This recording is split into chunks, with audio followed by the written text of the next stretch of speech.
Okay, could you please first state your name and career? Yeah, so I am Dr. Kavita Jackson, and I'm an emergency medicine doctor. What does an average day look like for you as a doctor? So an average day, it's a little challenging in that every single day is different for me. ER doctors work shift schedules, and we work irregular shift schedules, which means every day, every week, every month is completely different. So generally, depending on the shift I'm working, I will, like get up with my kids, take my kids to school, and go into work. Or I'll be going into work and picking them up after school, after work, or, be going into work at night. But when I get to work on shift, usually I show up, I get sign out, which is transfer of care from the doctor before me. I take any patients they have left over, and then I go start to see my patients. I usually see, as it works in the emergency department, we see the sickest patients first based on the triage system. And I'll manage about 10 to 20 patients at a time over my shift, all with different complaints, different ages. We see all the way from birth and delivering babies all the way to 100+ year old patients. So it could be abdominal pain, it could be chest pain, some patients more ill, some patients less ill, and kind of evaluating what's going on, looking for any sort of life-threatening issues, and then deciding what treatments they need. Do they need to be admitted to the hospital, or can they go home? So that's about what it looks like. And within a month, I work several day shifts. That'll be like 7 a.m. to 3 p.m. or 2 p.m. to 11 p.m., as well as some overnight shifts. We work all days, 24/7. As you know, the ER is always open. So weekends, holidays, we do all of that. Mhm. So what types of patients do you see? Yeah, so like we say, from womb to tomb, really all the way from delivering a patient, so day 0, all the way to end of life, whenever that may be. So, 100+ year old patients, we see pregnant patients, we see everybody and anybody is a patient for the emergency department. So what do you love most about your job? What I love most is the interactions with my patients, right? I see my patients for a very short period of time versus a primary care doctor who can develop a longer term relationship. So I get a lot out of just our short interaction and building a little relationship. But what's best is that the amount of impact I can have on their health within a short period of time. Generally, people come to the emergency department because they're not feeling well, right? Like something is going on.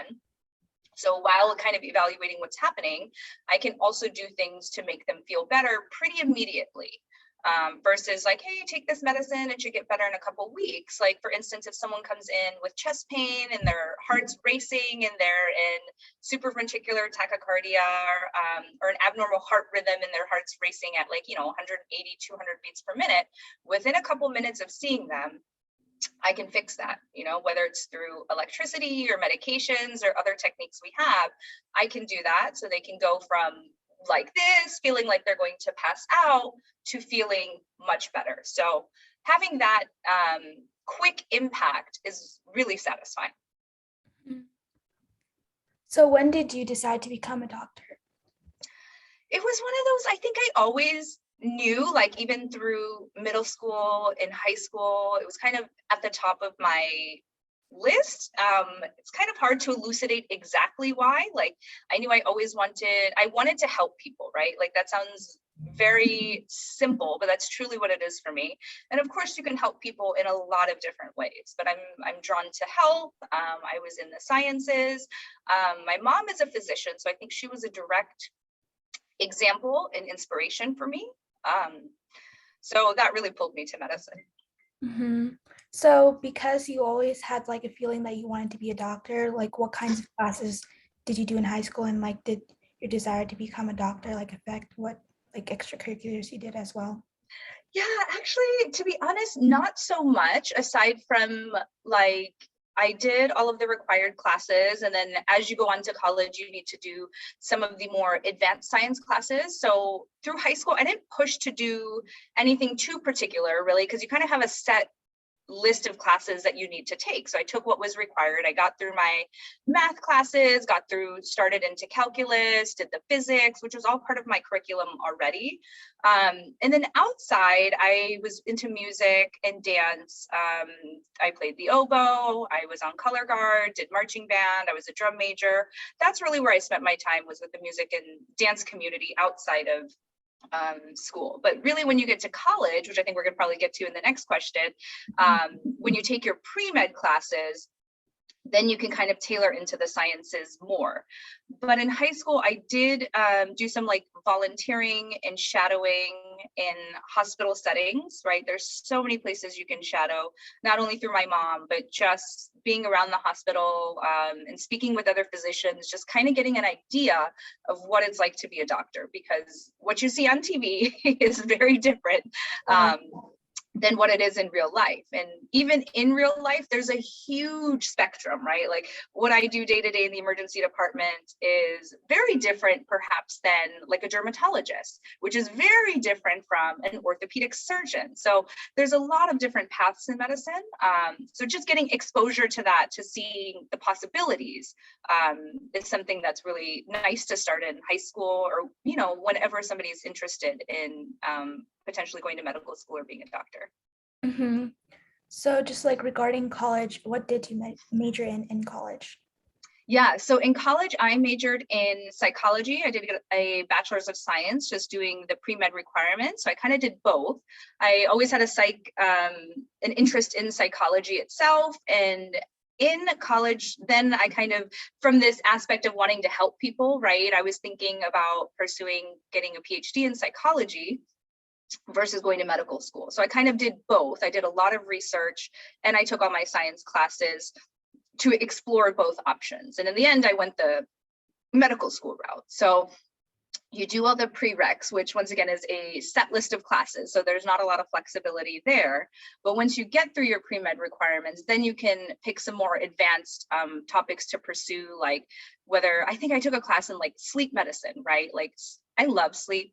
Just personally, I love sleep. And I was like, great, I get credit to, science credit to take a sleep medicine class at the medical school at my college. So of course, so that's nice once you kind of get through the prereqs, because they can be challenging. I found them challenging, right? Even as somebody interested in science, because I think my challenge was seeing how it applies to what I thought I'd be doing in medicine, right? Like it's really hard to understand like physics and like when you're doing organic chemistry and you're building your little molecules of how these, balancing all these equations. And it's like, what does this have to do with taking care of patients? It's really hard to see kind of that light at the end of the tunnel. So it's kind of, you just grind through it, get through it, learn as you can, but it's a requirement. So you have to get through it. And once you're finished with that, it's nice to then pursue the things that you're more interested in that seem like they apply more to clinical medicine. Mm-hmm. So like, since I'm in high school right now, and a lot of people are in high school that I know of that are interested in medicine, we're always thinking about doing pre-med in college. And like, I know like med school is so competitive now, so it's really important to have like good activities and extracurriculars. So could you share more of what you did? Yeah, so as I was a psychology major, I did a lot of actually clinical psychology research. I didn't do so much like the hard science research. I did more social sciences, honestly, because that was my interest and that's really where my path took me. So one thing I would advise you, it's hard to consider doing this, right? As you mentioned, because it's very competitive. You need to do research, you need to be active at your school in different activities and be very good at your academics. So I would advise that you don't push yourself to do anything that you're not interested in, right? Mm-hmm. If you're going to do something, like if you're going to do research or you're going to engage in activities, try to pursue something you're interested in, because you will enjoy it much more. You will get so much more out of it and actually do much better.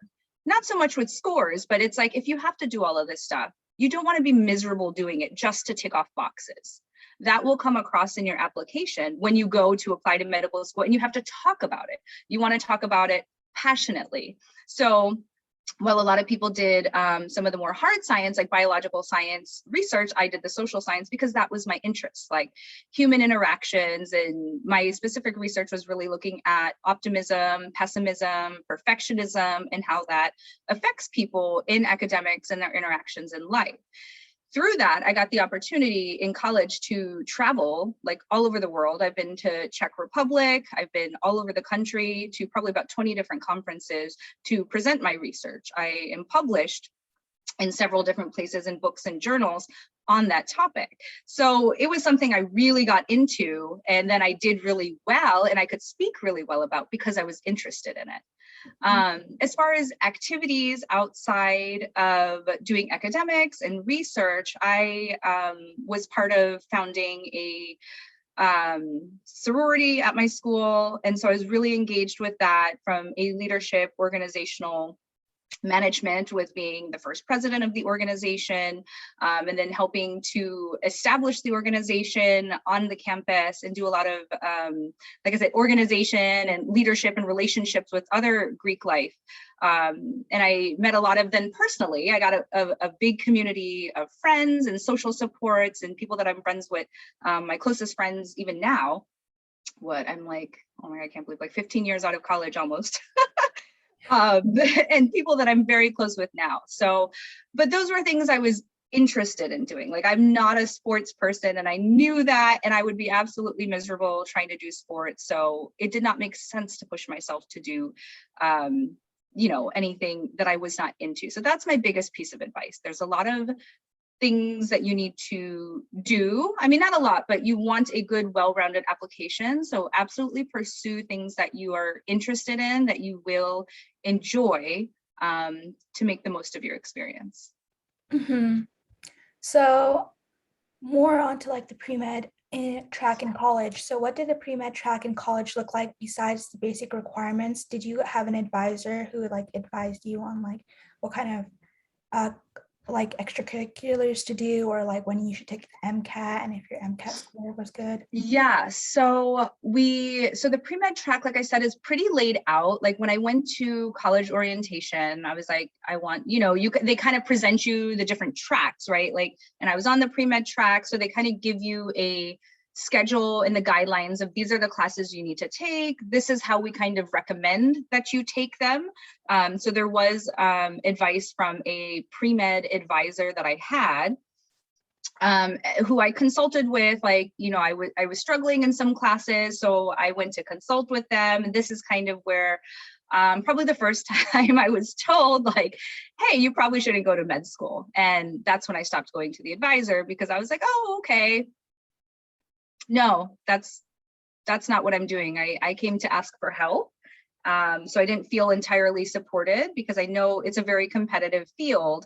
But if my advisor's advice was to not go to med school, I didn't feel supported, or that they really had my best interest in mind.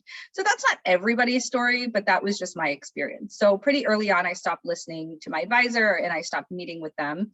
And I kind of sought out to figure it out myself. And what I mean by that was speaking to other pre-meds. At that time, there were a couple websites that were up, the internet was pretty up and running, and just connecting with other people through the internet who had been through pre-med and getting their advice, and kind of, trial and erroring myself to figure out what worked best for me.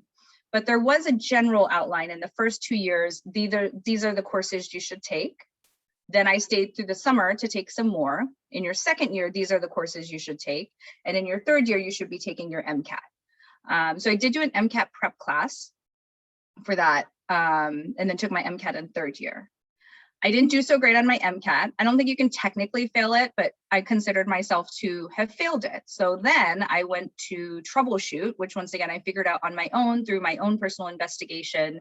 I didn't feel my application was strong enough to apply at the end of third year. So I learned about something called a post-baccalaureate program.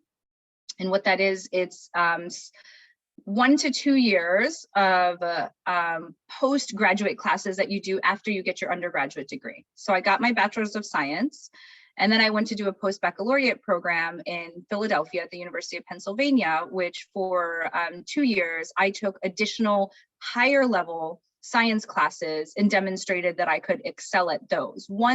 And the key being, I figured out what studying looked like for me and how I could excel academically. So it really took a lot of insight in looking at, hey, why did I not do so well in these classes? Why did I not do so well on the MCAT? Trial and erroring different ways of studying to figure out what really worked well for me. Then I self-studied for my second MCAT, increased my points by about 7 points, which everywhere I interviewed, I'd heard was like one of the biggest jumps that people had seen.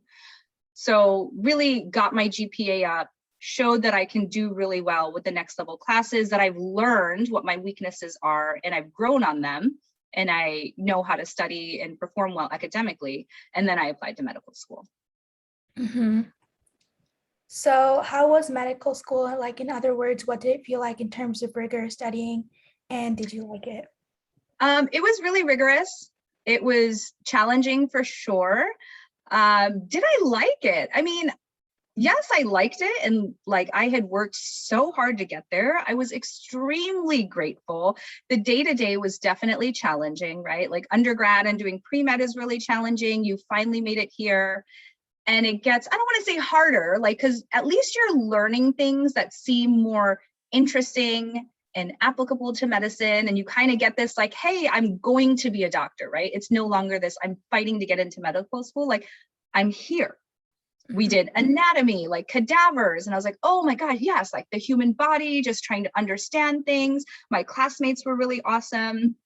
I never felt super competitive against my classmates. It felt much more cohesive, like, hey, we're working to support each other. What you learn, I learn. And if I find something else out, like I'm going to tell you, you're going to tell me things that you find out versus a like head down, we're competing against each other. So I did really like that.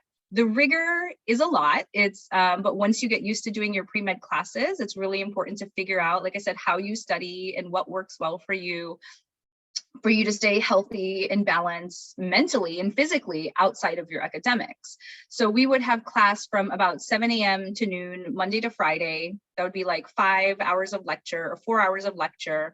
And then the afternoon would be either study time, clinical time, or more application time, like going to do your cadaver lab or doing some more clinical skills, like going to do things in the hospital. So that I enjoyed much more. And of course, then third year, you spend the majority of your time in your hospital seeing patients, how to do an exam, coming up with a differential.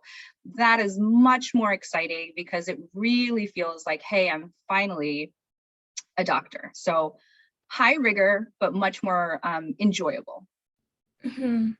So how did you pick what field you wanted to go to? Like, why did you pick emergency medicine over the other? Yeah, such a good question. So as you go through your clinical rotations in third year, you do a rotation in all the different major specialties. So you really get an idea of like, not only are you learning, like how to do clinical medicine, but what each specialty is about. You talk to the people there, you see what kind of people they are, the pros and cons that they'll tell you. So I really liked emergency medicine because I like the procedural aspect. We do a lot of procedures in the emergency department.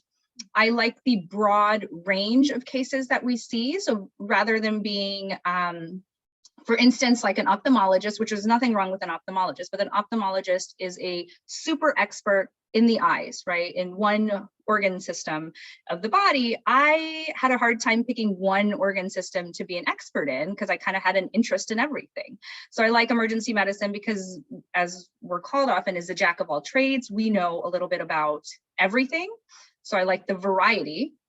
The flow of the emergency department, I think, worked well for me. We all claim to have some sort of like ADHD sort of personality. We're like doing this, then we're doing this, then we're doing this, then we're doing this, versus for me standing in the operating room focused on something for several hours, like right in front of me. That was challenging. I like to be moving around.